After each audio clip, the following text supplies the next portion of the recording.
देखिए, चाहे ईवीएम से हो या फिर बैलेट पेपर से हो, जहाँ जनता का प्यार और आशीर्वाद रहता है वहाँ ईवीएम से हो या फिर बैलेट पेपर से हो, और जनता को चुन के लाना है, उन्हीं को वोट देना है, ईवीएम से ही उन्हीं को वोट देना है, बैलेट पेपर से ही।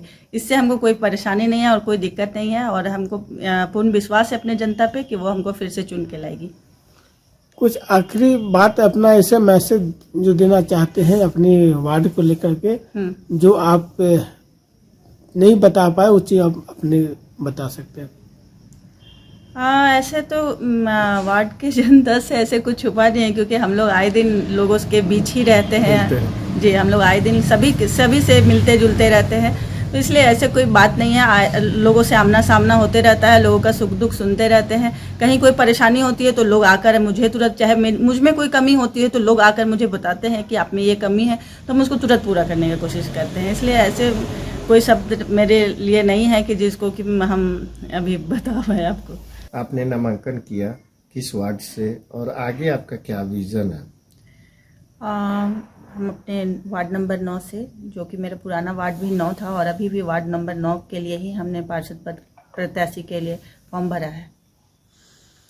और जैसा कि हम पिछले बार मेरे वार्ड की जनता का प्यार और आशीर्वाद से हम चुन कर आए थे, और हम इस बार भी अपने वार्ड की जनता का प्यार, आशीर्वाद और उनका समर्थन से ही फिर से नामांकन पत्र भरा है, और उम्मीद है कि जनता का प्यार मिला तो हम फिर से चुन के आएंगे। जब हम लोग पार्षद बने तो पार्षद बनते ही कुछ समय ऐसा आया कि कोरोना काल आया हम लोगों के साथ 2 साल। तो 2 साल हम लोग बहुत मुश्किल समय में बिताए, और हम लोग वार्ड में कुछ इस तरह का काम नहीं कर पाए। हम लोग बहुत सारा काम बाधित रहा, क्योंकि लोग कोरोना के लिए उस सारा फंड वहाँ पे ट्रांसफ़र हो रहा था, तो लोग उसमें हो जा रहा था। बाकी उसके बाद फिर हम लोग पूरे तरह से अपने वार्ड में काम करने का प्रयास किए, और उसके बाद फिर 5 साल पूरा होने के बाद हम लोगों को 3 साल तक चुनाव नहीं हुआ। उसकी वजह से हम लोग बहुत अपने वार्ड का काम नहीं कर पाए, जिसकी वजह से थोड़ा हम लोगों का काम तो रुका रहा, और जनता भी थोड़ा सा, जनता ये नहीं समझ पाते हैं कि मतलब चुनाव नहीं हुआ है तो हम पार्षद नहीं हैं, तो फिर काम नहीं हम कर पा रहे। मेरे पास फंड नहीं होने की वजह से हम काम नहीं कर पा रहे, लेकिन सर हम फिर से ये चुनाव जीत कर आएंगे तो हम कोशिश करेंगे कि मेरा जो बचा हुआ कार्य हम फिर से उसको पूरा करें। कौन ऐसा कार्य था मैम कि आप जो करना चाह रहे थे और नहीं कर पाए फंड की वजह से?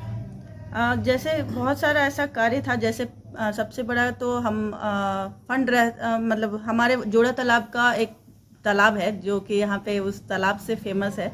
एक जोड़ा तालाब है, एक हमारे यहाँ पे यूनिवर्सिटी तालाब बोलते हैं, एक छोटा तालाब है। तो हम चाहते हैं, वो पिछले बार हम लोग कई बार डीपीआर बनाए, लेकिन हम लोग उसको फंड की वजह से नहीं कर पाए थे, और बहुत जगह पे सड़क नाली का भी व्यवस्था हम लोग नहीं कर पाए थे, जो कि इस बार हम उसको पूरा करने की कोशिश करेंगे। आप जो इस बार जो मैं अपना मैनिफेस्टो जो लाए हैं, क्या क्या आपका उसमें है? देखिए, जैसे कि सबसे पहला तो चुनाव जीतने के बाद जो भी अपना मेरा जो सरकारी जो भी योजना है, और सबसे बड़ा चीज़ है हमारे इंद्रप्रस्थ कॉलोनी में और भी बहुत सारा इलाका है जहाँ पर कि पानी का पाइपलाइन बिछा हुआ है, लेकिन पानी नहीं पहुँच पाता है, जिसकी वजह से गर्मी के दिन में हम लोग टैंकर से पानी कितना भी पूर्ति कर लें लेकिन पूरा नहीं हो पाता है। तो हम चाहेंगे कि इस बार हम कोशिश करें कि वो जो हमारे यहाँ पे पानी का समस्या है उसको हम सबसे पहले पूरा करना चाहेंगे। और कुछ आप एक महिला है, महिलाओं के लिए कुछ ऐसा? हाँ, महिलाओं के लिए भी हम लोग आए दिन बहुत तरह का योजना और बहुत तरह का हम लोग योजना, या फिर उन लोगों को अपना छोटा छोटा व्यापार करने के लिए उन लोगों को लोन दिलाने का काम हुआ, या फिर बहुत तरह का चीज़ हम लोग प्रशिक्षण दिलवाते रहते हैं महिलाओं को, कि ताकि वो लोग खुद से अपना कुछ सीखे और फिर वो अपना कुछ काम करें। बहुत तरह इसी तरह का हम लोग आगे भी करते रहेंगे। कुछ अपने मतदाताओं के लिए कोई संदेश? हाँ, हम अपने मतदाताओं से यही कहेंगे कि अपना प्यार, समर्थन और आशीर्वाद हमको फिर से दे, ताकि हम फिर से जीत के आए। इसके लिए मैं आपके लिए, आपका पूरे जनता का सदा आभारी बनी रहूँगी।